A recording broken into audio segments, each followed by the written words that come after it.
Yodgorda dubl yurganimda dublga chaqirishgan Ternopkaga o'yinga qo'yishgan. Yana Bunyodkorda sinchronlashishinglar anaqa edi, travma bo'lib qolgan payti. Agar ko'proq o'ynaganimda Asmoga ham chiqishim mumkin edi. 16 yoshimda orzuyim edi Asmoda o'ynash.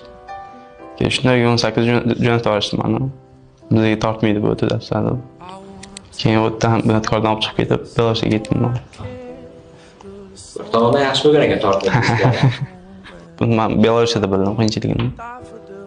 Bu zborlarni, suvni, qish yog'ishi, qanaqa qor yog'ishini ko'rib, qiyinligini bildim-da keyin. Uydan uzoqda. Uydan uzoqda yolg'iz.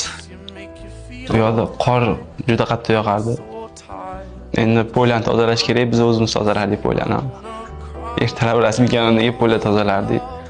Kirib kiyim almashtirib Ternopkada keyin trenajyor. Uyga ham bormasak, o'sha razalkani o'zida qolib, 1 soat o'sha yerda uxlab, ikkinchi Ternopka o'sha yerdan chiqardik. Ovqatlar ham o'sha yerda sar, ularcha qo'yib. Shunaqa yurganman.